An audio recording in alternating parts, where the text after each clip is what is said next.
So we're going to be talking about this concept of the most engaging CMO and this ability for CMOs to really build connections with their core consumers and customers. And I think the best way to start is by having you all sort of define what engagement means for you and your company and your brand. What kind of relationship is your objective? What kind of relationship would you like your customers to have with your brand? Merrill Lynch, obviously we're on a journey to kind of redefine what engagement and connection means with our clients. The last couple of years, in case everybody's been reading Forbes and all the other media, has been challenging, to say the least. And so the redefinition for us is, how do we actually help people believe back that we're helping them achieve the life that they want to live? You know, purely and simply, that's really the journey that we're on for clients, is to deliver that.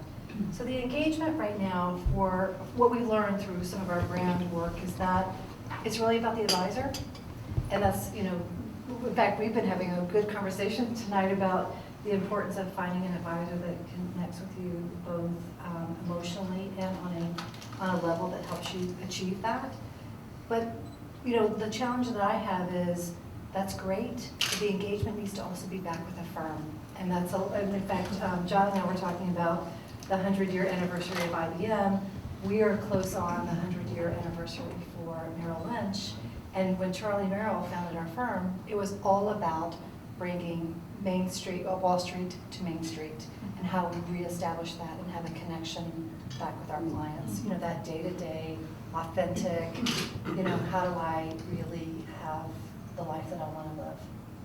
Well, you know, we have our longtime customers where we've had relationships for a long time, and we are really looking to nurture that relationship and, of course, to sell them more things over time.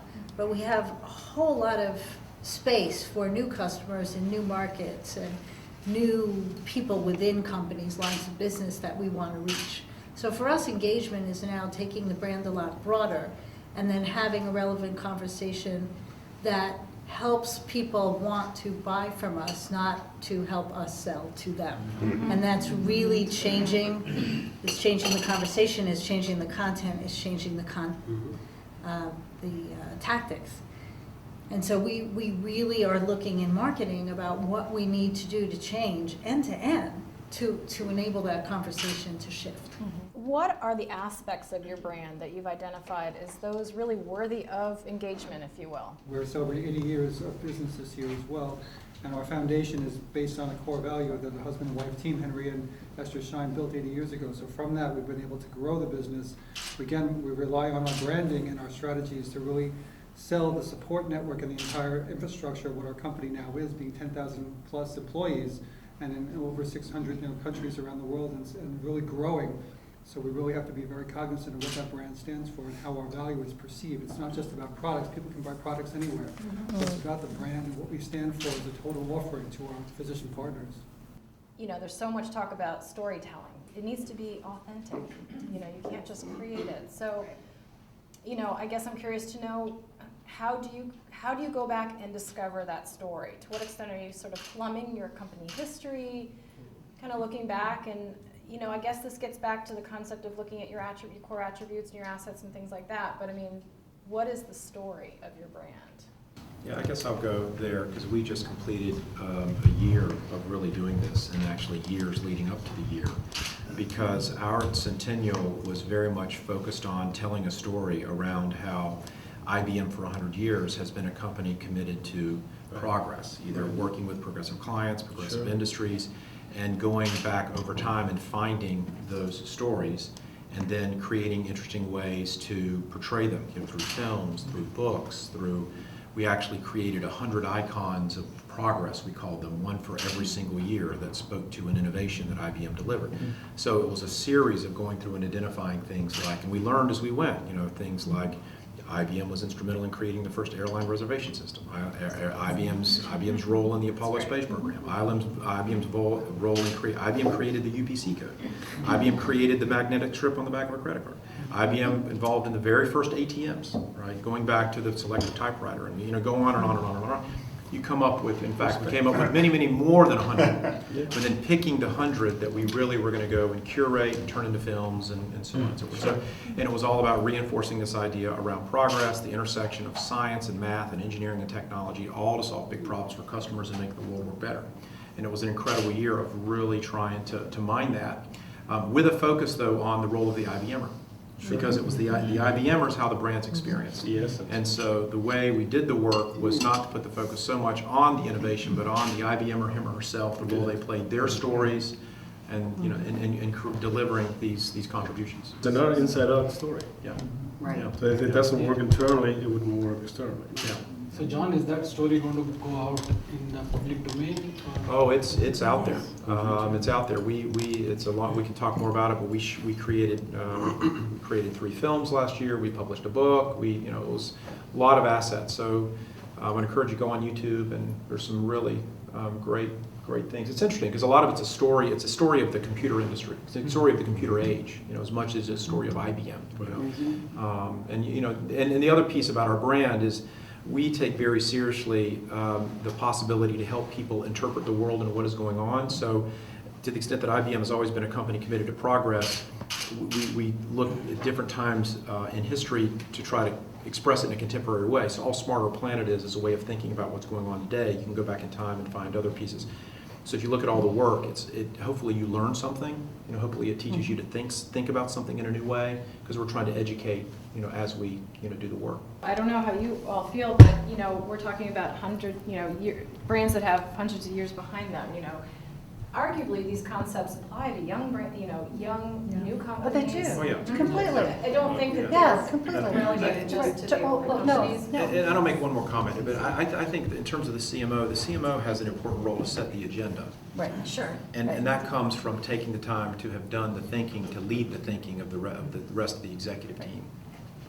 Right. And that's important, whether you are 100 years or new, that Right. ability to Right. lead an agenda, set an agenda. In a lot of ways, you've got drive to thinking. be the chief evangelist Right. of the Yes. brand, right, within the company and externally. So maybe a different spin on the question, and so when you think about some of the cultural things that are around us, that loyalty in general ain't what it used to be. Switching costs aren't as significant as they used to be. Barriers to competitive entry are not as sturdy as they used to be. There are very few categories of one left in the world. And do you think that the notion of engagement, what part of it is cultural and what part of it is systematic? It seems to me that what we're kind of getting to around it, that at the end of the day, a lot of what is really sticky is more cultural than it is systematic. And so the CMO as culture builder becomes a pretty substantial part of the remit, right? Well, Rick, just to play on that a little bit, I'm interested with you, John, is with all of that looking back, how did you translate that into a vision for the next 100 years or the next 5 years? What did you do to, I guess, look forward while you were looking back? Well, in the near term, at this point that, and again, I know we're all sort of telling our brand story, so I don't want to monopolize but to the extent that IBM is always, we're committed, we use the word progress a lot to describe. Over time, we'll find a contemporary way to express that. So now the way we're expressing it is through Smarter Planet. That's the way we're using that as a way to express it. So we'll be on Smarter Planet for a while, we think. There will come a time, though, where we'll recognize some new patterns in our client engagements, new trends in the world, new shifts in the landscape. We'll come up with a new way of expressing it. I don't know what that would be, but I guarantee you it will all be about innovation, science, technology, math, all driving progress, solving new problems. It will be about that. We'll express it in a new way. Right. So all of the things you stood for all of these years are just there's something enduring. So as marketers, we have to find a contemporary way to express it and keep it relevant. So I don't know what it would be. And I hope that we stay on this, the longer we stay on Smarter Planet, then that's a statement to how sustaining that is. But it's interesting because there are brands that are not brands anymore. I don't think IBM is a brand.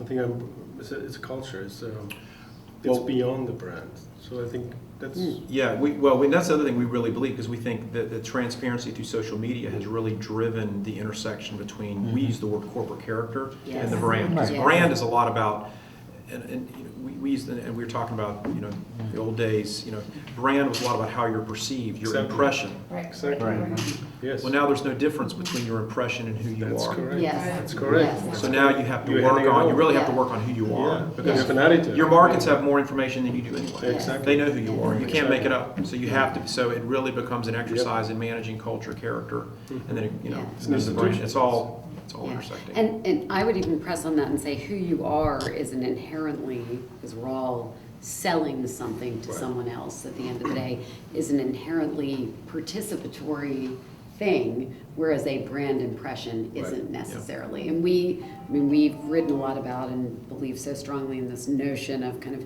social power and the revolution of everything. And I think that notion of, you know, your brand is defined by how people participate in it and engage with it, to go back to your original question, has changed all of the work that we do. How, not to bring it to, I think necessarily to bring it to this level, but I mean, as far as metrics and measuring and trying to kind of gauge the effectiveness of all this effort that everyone's doing to establish this engagement, what are you doing in that area? I'm sure there are some organizations where, you know, CMOs are under the gun to do a lot of different things, and clearly, you know, ROI is a big one of them. So let's talk a little bit about measuring the value of this work. So the integration with your sales pipeline, at the end of the day, that is one huge parameter which all the executive team tracks for marketing. How effective have you been as a marketing team in driving revenues or driving pipeline? So revenue is not really what marketing is driving at the last mile.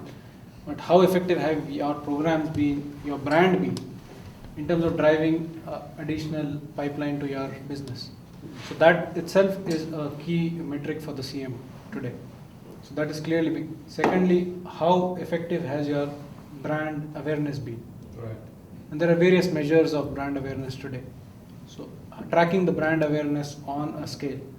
For a company like IBM, it's difficult to track that because the pervasiveness is there. But for any other brand, how effectiveness of the brand or the brand value per se. So those are metrics on which I think today CMOs are being evaluated across the board.